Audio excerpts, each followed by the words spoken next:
ಮೊದಲನೆಯ ಪ್ರಶ್ನೆ, ಚರ್ಮ ಬಿಳಿಯಾಗಲು ಯಾವ ಹಣ್ಣು ತುಂಬ ಉತ್ತಮವಾಗಿದೆ?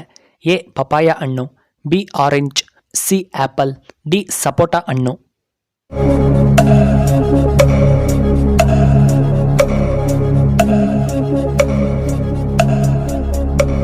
ಇದಕ್ಕೆ ಸರಿಯಾದ ಉತ್ತರ ಆಪ್ಷನ್ ಎ ಪಪಾಯ ಹಣ್ಣು. ಎರಡನೆಯ ಪ್ರಶ್ನೆ, 85% ನೀರು ಹೊಂದಿರುವಂತಹ ಹಣ್ಣು ಯಾವುದು? ಎ ನಿಂಬೆ ಹಣ್ಣು, ಬಿ ಕಲ್ಲಂಗಡಿ ಹಣ್ಣು, ಸಿ ಆರೆಂಜ್, ಡಿ ಸಪೋಟ ಹಣ್ಣು.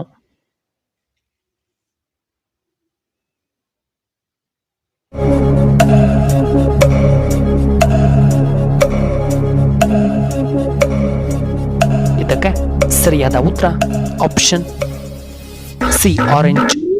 ಮೂರನೆಯ ಪ್ರಶ್ನೆ, ಜ್ಞಾಪಕ ಶಕ್ತಿ ಹೆಚ್ಚಾಗಲು ಯಾವ ಹಣ್ಣನ್ನು ನಾವು ದಿನ ಸೇವನೆ ಮಾಡಬೇಕು? ಎ ನಿಂಬೆ ಹಣ್ಣು, ಬಿ ಕಲ್ಲಂಗಡಿ ಹಣ್ಣು, ಸಿ ಬಾಳೆ ಹಣ್ಣು, ಡಿ ಬೆಟ್ಟದ ನೆಲ್ಲಿಕಾಯಿ.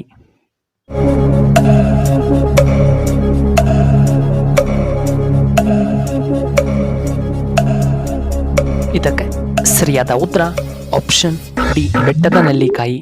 ನಾಲ್ಕನೆಯ ಪ್ರಶ್ನೆ, ಕನ್ನಡದ ಆದಿಕವಿ ಯಾರು? A Pampa, B Ponna, C Ranna, D Kuvempu.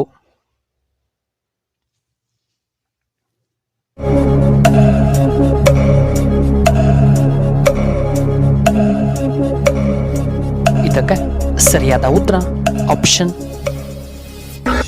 A Pampa. ಐದನೆಯ ಪ್ರಶ್ನೆ, ಸಂಸ್ಕೃತದ ಆದಿಕವಿ ಯಾರು? A Valmiki, B Kalidasa, C Ranna, D Kuvempu.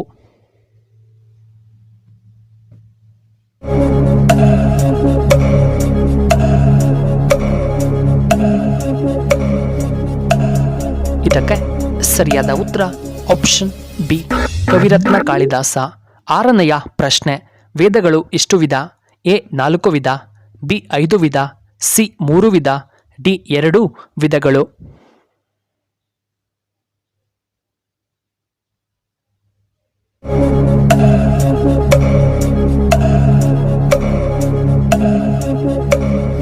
ಇದಕ್ಕೆ ಸರಿಯಾದ ಉತ್ತರ ಆಪ್ಷನ್ ಎ 4 ವಿಧಗಳು. ಇನ್ನು ಏಳನೆಯ ಪ್ರಶ್ನೆ, ಮಾನವನ ದೇಹದಲ್ಲಿ ಅತಿದೊಡ್ಡ ಮೂಳೆ ಯಾವುದು? ಎ ಕಾಲು, ಬಿ ಎಲುಬು, ಸಿ ಕೈಗಳು, ಡಿ ಸೊಂಟದ ಮೂಳೆ.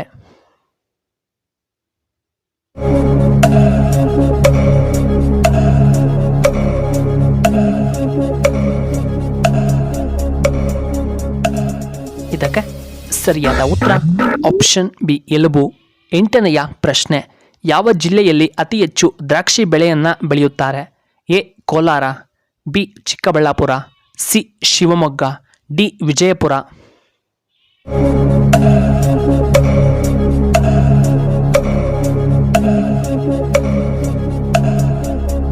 ಇದಕ್ಕೆ ಸರಿಯಾದ ಉತ್ತರ ಆಪ್ಷನ್ ಡಿ ವಿಜಯಪುರದಲ್ಲಿ. ಒಂಬತ್ತನೆಯ ಪ್ರಶ್ನೆ, ಶಿಕ್ಷಣದಲ್ಲಿ ನಂಬರ್ 1 ದೇಶ ಯಾವುದು? A America, B Russia, C Japan, D Canada.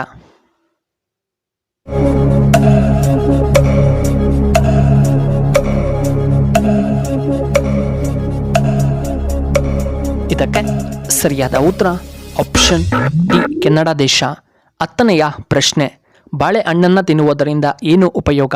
A ತಲೆನೋವು ನಿವಾರಣೆ, ಬಿ ಬಿಪಿ ಕಡಿಮೆಯಾಗುತ್ತದೆ, ಸಿ ಗ್ಯಾಸ್ಟ್ರಿಕ್ ನಿಯಂತ್ರಣವಾಗುತ್ತದೆ, ಡಿ ಕಿಡ್ನಿ ಸಮಸ್ಯೆ ಕಡಿಮೆ.